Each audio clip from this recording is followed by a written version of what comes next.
నమస్తే. ఇన్నాళ్ళు నన్ను సపోర్ట్ చేస్తూ, ఎంకరేజ్ చేస్తూ మీ ప్రేమని నాకు అందిస్తున్న ప్రతి ఒక్కరికి కృతజ్ఞతలు. అలాగే ఈ వీడియో కూడా ఖచ్చితంగా మీకు ఉపయోగపడుతుంది. లైక్, షేర్ అండ్ సబ్స్క్రైబ్ చేసి మీ సపోర్ట్‌ని నాకు అందించండి. అలాగే ఈ వీడియో పట్ల మీకున్న అభిప్రాయాన్ని కామెంట్ సెక్షన్‌లో కామెంట్ చేసి తెలియజేయండి. ఇప్పుడు వీడియోని చూద్దాం. నమస్తే, వెల్కమ్ టు అవర్ ఛానల్. నేను పద్మిని. ప్రస్తుతంతో పాటు ప్రముఖ ఆధ్యాత్మికవేత్త, సూర్య ఉపాసకులు, sun spiritual society founder Vikramaditya గారు మనతో పాటు ఉన్నారు. మాట్లాడదాం. సార్ నమస్తే సార్. సూర్యోస్మి తల్లి. సార్, ఆగమేఘాల మీద మిమ్మల్ని రప్పించడానికి గల మేజర్ రీజన్ డెఫినెట్గా చాలా చాలా బ్యూటిఫుల్ డే. రేపే గురు పుష్యమి యోగంతో వస్తున్నటువంటి రోజు. గురువారం పుష్యమి నక్షత్ర కలయిక ఉంటే డెఫినెట్గా దానికి ఉండేటటువంటి పవర్ నెక్స్ట్ లెవెల్లో ఉంటుంది. మీరు చాలా బ్యూటిఫుల్గా యూటిలైజ్ చేసుకుంటారు ఈ రోజుల్ని కదా. పుష్యార్క యోగం కానీ, గురు పుష్యమి యోగాన్ని కానీ. మరి రేపటి రోజున ఇటు సంఖ్యాశాస్త్రం పరంగా చూసుకున్నా అది 21వ తారీఖు నాడు వస్తోంది. మళ్ళీ గురువు సంఖ్యతోటే వస్తోంది అనేది. మరి రేపటి రోజున ఎట్లా మీరేం చేస్తున్నారు, మేమేం చేయాలి, ఒకసారి మీ ద్వారా. తప్పకుండానమ్మా. కళ్ళు మూసుకోండి. ఓం చెప్పండి.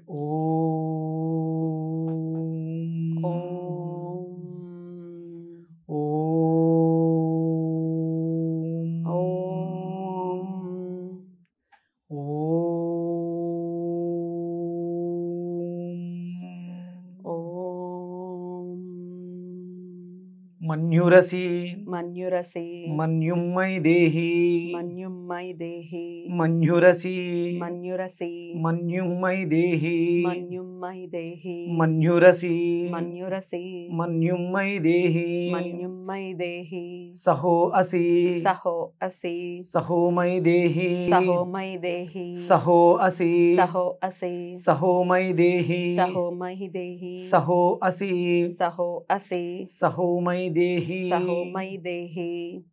అగస్త్యుల వారిని గుర్తు చేసుకోమ్మా. అలాగే నీ గర్భాన్ని పండించినటువంటి అగస్త్యుల వారిని కూడా గుర్తు చేసుకో. తప్పకుండా.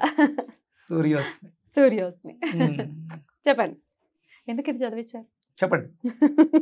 అంటే ఇక్కడ ఏవో కొన్ని నెగిటివ్ ఎనర్జీస్ బాగా ఉన్నట్టు ఉన్నాయి. అవన్నీ కూడా క్లీన్ అయిపోతాయని ఓంకారం చెప్పడం జరిగింది.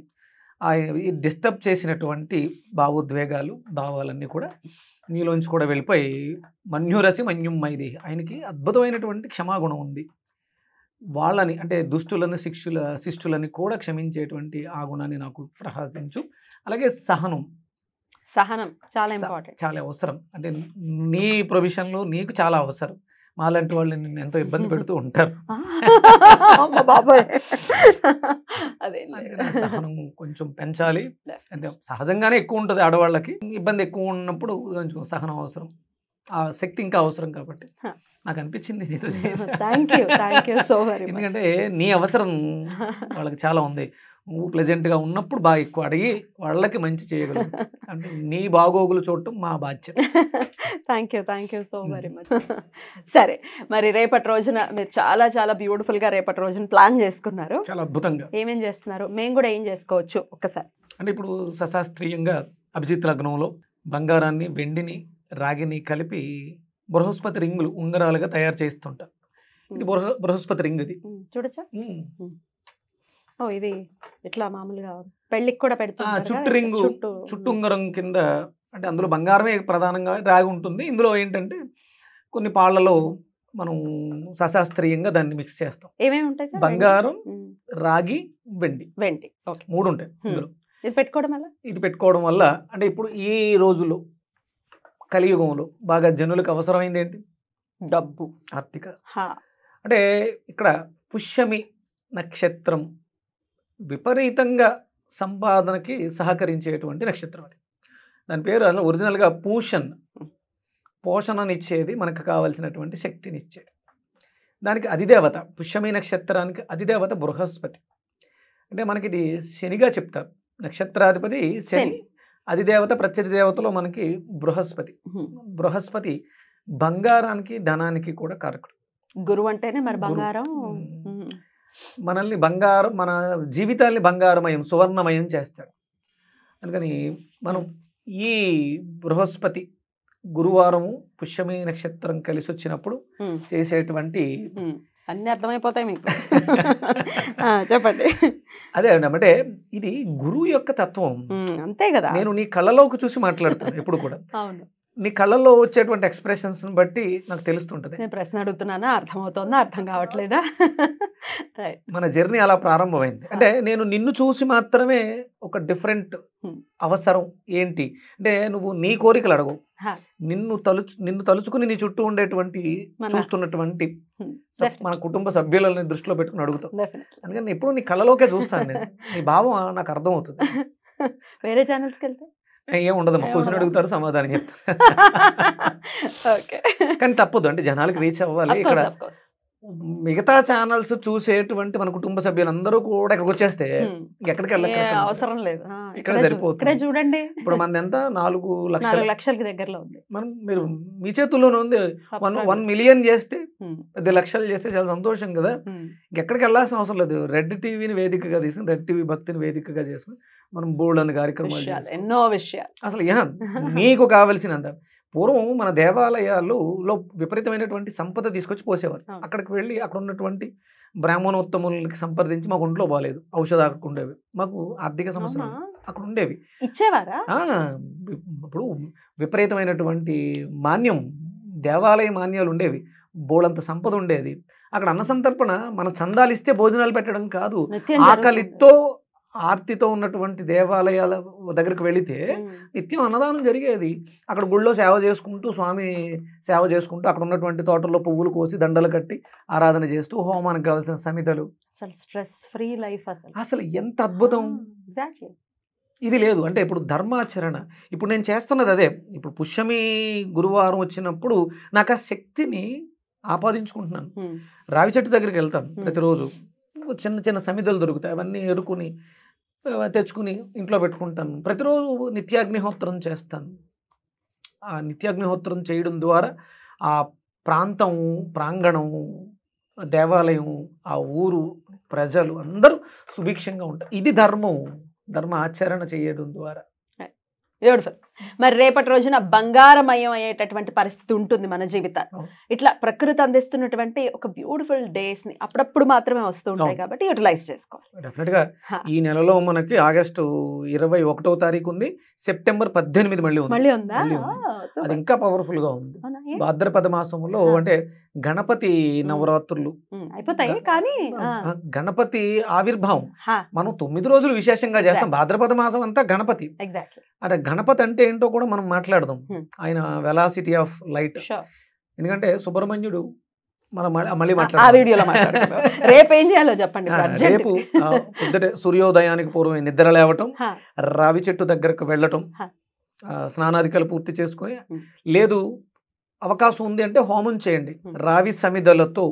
ఎందుకంటే రావి చెట్టు పుష్యమైన నక్షత్రానికి అది దేవత, అది వృక్షం. అది రావి చెట్టు దగ్గరికి వెళ్ళడం, రావి సమిధలను సేకరించడం, రావి చెట్టు దగ్గర దీపం పెట్టడం, రావి చెట్టు చుట్టూ ప్రదక్షిణలు చేయడం, ఆ సమిధలను సేకరించి ఇంటికి తెచ్చుకొని ఆవు పేడ, ఆవు నెతితో, ఆవు పిడకలతో, మీకు అవకాశం ఉంటే ఆవు పేడతో అలికి అక్కడ ఒక అష్టదళ పద్మాన్ని పెట్టి హోమం చేసే అవకాశం లేదు, ఆ అష్టదళ పద్మం మధ్యలో ఒక తమలపాకును వేసి దీపం పెట్టి దాన్నే అగ్నిగా ఆరాధిస్తూ, అంటే అవకాశం లేదు, అవకాశం ఉంది, హోమం చేద్దాం.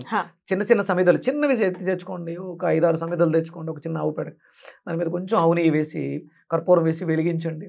ఓంకారాన్ని 16 సార్లు ఉచ్చరిస్తూ 16 చుక్కలు ఆవు నెయ్యిని సమర్పించండి. బృహస్పతి హోమం అయిపోయింది. ఇంకేం మీకు తెలియ మంత్రాలు తెలియాల్సిన అవసరం లేదు. ఓంకారమే ఆది ప్రణవనాదం, అందులోంచే వేదం పుట్టింది, అందులోనే వేదానికి సంబంధించిన సారం అంతా ఉంది. ఇది చేసుకోవచ్చు. రావి చెట్టు దగ్గర దీపారాధన అట్లీస్ట్, ఒకవేళ అది కాకపోతే ఇదైనా చేసుకోవచ్చు. ఉదయమే లేచి ఇది చేసేది. ఇక అంతా అయిపోయింది, మనం చేయగలం అనుకున్నప్పుడు ఉదయమే లేచి శుభ్రంగా ఇల్లంతా శుభ్రంగా చేసుకుని మన శరీరాన్ని, దేహాన్ని కూడా శనగపిండితో నలుగు పెట్టుకుని స్నానం చేయాలి. శనగలు కదిపితే గురువు, నువ్వుల నూనె రాసుకుంటే శని, పుష్యమి గురుపుష్య యోగం. ఇది అంటే ప్రతినిత్యము కూడా నువ్వుల నూనె రాసిన శనగపిండి పెట్టుకుంటే గురుపుష్యమి యోగంతో ఉండేటటువంటి పరిస్థితి ఉంటుంది. మీ శరీరం అద్భుతంగా, ఎందుకంటే పెద్దవాళ్ళు ఊరికే ఇవ్వలేదండి, పిచ్చివాళ్ళ ఇవ్వలేదు. మకర రాశిలో గురువు శని కలిసి ఉంటే ఏమంటారు దాన్ని? ధర్మకర్మాధిపతి యోగం ప్లస్ అది నీచభంగ రాజయోగం. నీచభంగ రాజయోగం ఉంటుంది, కానీ వీళ్ళిద్దరు కలిసి ఉంటే ధర్మ కర్మాధిపతి యోగం కూడా ఉంటుంది. అద్భుతం. ఆయన ధర్మానికి, ఈయన కర్మకి అధికారాన్ని తీసుకున్నారు కాబట్టి. అందుకని మనకి ప్రతినిత్యము కూడా అభ్యంగన స్నానం చేసే అవకాశం ఉంటే నువ్వుల నూనె రాసుకుని శనగపిండితో స్నానం చేస్తే అద్భుతమైనటువంటి గురుశనుల అనుగ్రహం పరిపూర్ణంగా ఉంటుంది. ఇంతకు ముందు తెలియదు, చేయలేదు, ఇప్పుడు చేద్దాం. శుభ్రంగా నలుగంటి స్నానం చేసుకోండి, శుభ్రంగా సంధ్యావందనం చేయండి, సూర్యనారాయణమూర్తిని ఆరాధించండి. ఓం ప్రాతరగ్నిం ప్రాతరింద్రం హవామహే ప్రాతర్మిత్ర వరుణ ప్రాతరశ్విన ప్రాతర్భగం పూషణం బ్రహ్మణస్పతిం ప్రాత సోమామృతరుద్రం హువేమా. ఈ మంత్రాన్ని పఠించడం ద్వారా సంధ్యావందనం అయిపోయింది. ఈ మంత్రం ఇవ్వండి సార్, నేను డిస్ప్లే పాపం చేస్తాను. కామెంట్లు చూసి కోపం వచ్చిందా బద్రిని గారు? మీరు డిస్ప్లే చేయట్లేదు అన్న. అటువంటిది ఏం లేదు, నాకు ఆ నేను మంత్రం ఇవ్వండి. రాసిస్తానమ్మా. ఏదో కొంత తొందరగా చేయడం వల్ల అట్ల వల్ల మర్చిపోయి అంతే, అంతకుమించి అంతకుమించి ఏం ఏం కాదు. హా. కోపం ఎవరికే రాదు. హా. అసలు పద్మికి అసలు కోపం రాదు, అమ్మా. ఎందుకంటే మీరంటే అభిమానం ఎక్కువ. వేళ్ళ ప్రేక్షక మీద రాదు. పొరపాట్లు చేస్తే వాళ్ళ మీద కోపం నటిస్తాం అంతే తప్ప అది కోపం కాదు. Yeah. ఎందుకంటే తన కోపమే తన శత్రువు అని తనకు తెలుసు. హా. ఎందుకు కోపపడాలి? Yeah. కోపం పడాలి, నటించాలి, హా. అది పడుతూ ఉంటుంది అంతే. అప్పుడప్పుడు నేను వచ్చి నవ్వించేస్తూ ఉంటాను. Definitely right sir. సో ఈ దీపారాధన మీరు చెప్పినట్టుగా ఈ హోమము అవి చేస్తారు, మరి మీరేం చేస్తున్నారు రేపు? నేను గురుపుష్య యోగానికి సంబంధించి బృహస్పతి హోమం చేస్తున్నాను. బృహస్పతి ఎక్కడ హోమగుండం జరుగుతుంది? మన ఇంట్లోనే మీ ఇంట్లోనే ఇంట్లోనే. చేస్తున్నాను. మరి మేము చూడొచ్చా? 100% చూపించడానికి Hmm. నేను ప్రయత్నం చేస్తాను. నువ్వు అన్నగాని చెప్పిన వెంటనే నేను హా. లైవ్ కెమెరా పంపిస్తానని కూడా అన్నా. హా. తప్పకుండా చూపిద్దాం, చక్కగా చూసి వాళ్ళు ఖచ్చితంగా చూసినా కూడా నయనాలతో చేసేటటువంటి ఈ సేవ ఏదైతే ఉందో ఖచ్చితంగా మనకి- చేసుకోవాలి అనే సంకల్పం ఏర్పడుతుంది. చూడడం వల్ల అయితే ప్రయోజనం ఉండదు, గుర్తుపెట్టుకోండి. ఉమ్. దాంట్లో పార్టిసిపేట్ చేయాలి. బట్ ఎక్కడో కూడా మనసులో అయితే అది ఆ, నిక్షిప్తం మీరు అవుతుంది ఈ కదా. కార్యక్రమం నేను చేయించాలి, లేదా మీకు దగ్గరలో దేవాలయాలు ఉంటాయి, ఎక్కడికి రావక్కర్లే, మీ దగ్గరలో ఉన్నటువంటి దేవాలయాల్లో ఏదో ఒక హోమం Yeah. చేయించండి. Yeah. గణపతి హోమము, లక్ష్మీ గణపతి హోమము. జరుగుతాయి కూడా రేపు. మీరు ప్రతి దేవాలయాల దగ్గరికి వెళ్ళండి, ఉమ్. అక్కడ ఏమేం కార్యక్రమాలు చేస్తున్నారో చూడండి. యజ్ఞం జరగని దేవాలయం అనవసరం అన్నాం, ఉమ్. ఎందుకంటే అక్కడ యజ్ఞం జరిగితేనే దేవతలు పితరులు వీళ్ళందరూ తృప్తిని పొందుతారు. కాబట్టి అడగండి, వాళ్ళతో చేయించండి, కంపల్సరీ చేస్తారు. కొన్ని అంటే దీపం పెట్టడానికి కూడా పాపం పరిస్థితులు లేవు. మనం కొంతమంది దేవాలయాల్ని నిర్లక్ష్యం చేస్తాం. ఉమ్. కొత్త దేవాలయాలు కొత్త పేర్లతో తెగ కట్టేస్తున్నారు. పాత దేవాలయాలు అంటే పూర్వం ఉన్నటువంటి దేవాలయాలు, శక్తితో నిండి ఉన్నటువంటి దేవాలయాన్ని నిర్లక్ష్యం చేస్తూ కొత్త దేవాలయాలు నిర్మించడం వల్ల ఉపయోగం ప్రయోజనం లేదు. ఎందుకంటే ఇప్పుడు ఈ సందర్భంలో ఇది ఎందుకు మాట్లాడుతున్నానంటే, గురువు అనుగ్రహించాలంటే కొత్తవి కట్టడం కాదు, పాత వాటికి పునరుద్ధరించాలి. కొత్తవి ఎందుకు, మనకి ఉన్న వాటిని కాపాడుకోవాలి కదా. కరెక్ట్. ఇది మన ధర్మం. దేవాలయాల దగ్గరకు వెళ్ళండి, మన దేవాలయాల్ని పరిరక్షించుకుంటూ ఆ శక్తిని పెంచాల్సిన బాధ్యత ఖచ్చితంగా మనందరి మీద ఉంది. అప్పుడు గురువు అనుగ్రహం ఆటోమేటిక్ గా వచ్చేస్తుంది. వచ్చేస్తుంది. మీరు విజయక్కర్లేదు, రావిచెడు దగ్గర దీపాలు ఇవన్నీ పక్కన పెట్టేస్తే చేసుకోవచ్చు. Hmm. బట్ దెన్ మేజర్ గా చేసేటటువంటి ఈ పనులు ఏదైతే ఉందో, మనకి మన శక్తి మేర చేసుకునేటటువంటి ఈ సేవ ఏదైతే ఉందో ఖచ్చితంగా ఉద్ధరిస్తుంది అని చెప్తున్నారు. 100%. ఒక నామం కూడా ఏదైనా చేసుకోవచ్చు రేపు అంటే ఏం చదవచ్చు? రావి చెట్టు దగ్గరికి వెళ్ళినప్పుడు మూలతే బ్రహ్మ రూపాయ, మధ్యతో విష్ణు రూపిణి, అంత్య శివ రూపాయ, వృక్షరాజ అయితే నమో నమః. స్లోగా చెప్పండి సార్, నాకు తెలుసు మీరు ఫాస్ట్ అని. మూలతో బ్రహ్మ రూపాయ, మధ్యతో విష్ణు రూపిణి, అంత్య శివ రూపాయ, వృక్షరాజ అయితే నమో నమః. ఈ మంత్రంతో చెట్టు చుట్టూ ప్రదక్షిణ ఎన్నిసార్లు చేయమంటారు? 108 ప్రదక్షిణలు చేయగలిగితే, చెట్టు చుట్టూ ప్రదక్షిణలు చేస్తే కాళ్ళు లాగుతాయి, నీరసం వస్తుంది, ఇలాంటి మాటలు చెప్పొద్దు. అంటే కొంతమంది చెప్తున్నారు చెట్టు చుట్టూ ఏమొస్తుందంటే, ఆ చెట్టుకి అద్భుతమైనటువంటి కాస్మిక్ ఎనర్జీ ఎనర్జీ ఉంది. పుష్యమీ నక్షత్రము ప్లస్ గురుడు కలిసి ఉన్నటువంటి దేవతా వృక్షం. నేచర్ లో ఆల్రెడీ కాస్మిక్ ఎనర్జీ ఉంది, చెట్టుకి డెఫినెట్ గా అది మరింత శక్తిని స్వీకరించుకుంటుంది ఈ సందర్భంలో కాస్మిక్ ఎనర్జీని. కాబట్టి దాని ఆరాలో మనం తిరిగితే మన ఆరాలో ఉన్నటువంటి నెగిటివ్ ఎనర్జీ పోయి మనం ఆరోగ్యవంతులం అవుతాం, సంతానవంతులం అవుతాం. రావి చెట్టు దగ్గర నాగపడగలను పెడతారు. అవును. ఎవరైతే సంతానం కోసం పరితపిస్తున్నారో అక్కడ నాగబంధం, మన శరీరంలో ఉన్నటువంటి కుండలిని శక్తి మూలాధారం యాక్టివ్ అవుతుంది. ఆ వైబ్రేషన్స్ మనలో చలనాన్ని తీసుకొస్తాయి. ఇది అంటే మూఢనమ్మకం కాదు, ఇందులో ఎంతో వైజ్ఞానికత ఉంది. అందుకని అక్కడికి వెళ్ళి ఆ చెట్టుని సంరక్షించటం. మూలాధారం యాక్టివేట్ అయితే అప్పులు కూడా పోవడం అనేది ఖచ్చితంగా 100%. ముందు ఫస్ట్ ప్రశాంతత వస్తుందమ్మా, తర్వాత మిగతావన్నీ మనకు కావాల్సింది. Instinct of survival, dynamic activity, ఎఫోర్ట్, success, prosperity. Prosperity మామూలుగా వస్తుందా? అబౌండెంట్ గా వస్తుంది, సమృద్ధిగా వస్తుంది. బ్యూటిఫుల్, చాలా అద్భుతంగా తెలియజేశారు. డెఫినెట్ గా రేపటి రోజున ప్రతి ఒక్కరు కూడా వినియోగించుకోవాలి, మిస్ అవ్వకుండా అని మంత్రం చెప్పాలిగా, అది రావి చెట్టు మంత్రం మాత్రం. మరి ఇంకో మంత్రం చెప్తారా? లైవ్ కి చెప్తారేమో అనుకుంటున్నా, చెప్పండి. ఇక్కడ కూడా చెప్పి ఈ మంత్రంతో అంటే ఇప్పుడు ఇది బృహస్పతికి సంబంధించిన మంత్రం. ఓం గ్రాం గ్రీం గ్రోం ఐం సహ బృహస్పతయే నమః. ఇది ఒక 108 సార్లు. ఇంకొక మంత్రం, ఇది పుష్యమీ నక్షత్రం మంత్రం. క్షం హ్రీం ఐం పుష్యమ్యే నమః. క్షం హ్రీం ఐం పుష్యమే నమః. ఈ మంత్రాన్ని. ఇదొక 108, అదొక 108. మీకు అవకాశం ఉంది. ఒక 1000 సార్లు. అదొక 10 మాలలు, ఇదొక 10 మాలలు. మీరు శుభ్రంగా జపం చేసుకోండి. సాయంత్రం వరకు ఉపవాసం ఉండండి.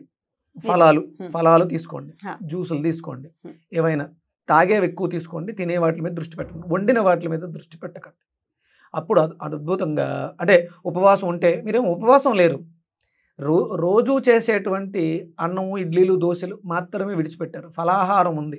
ఫలహారం ఉంది కదా! హ్మ్. అది ఆహారమే కదా! హ్మ్. 4, 5 జామ పళ్ళు తిన్నా, ఒక యాపిల్ తిన్నా ఏమీ తప్పులేదు. హ్మ్. జ్యూసులు తాగుతున్నాంగా క్యారెట్ జ్యూస్ తాగొచ్చు, పుదీనా జ్యూసులు ఏవైనా తాగొచ్చు. హ్మ్. వస్తువులు ఏమీ లేవు మనం. అవును. కడుపుని ఏం మార్చుకోవట్లే. అన్నం తినట్లేదు అంతే. వండింది తినట్లేదు అంతే. అంతే. మనం పదార్థాన్ని తింటున్నాం. హ్యాపీగా ఉండొచ్చు. చాలా ఆరోగ్యంగా ఉండొచ్చు. రోజు కన్నా చాలా ఆరోగ్యంగా ఉండొచ్చు.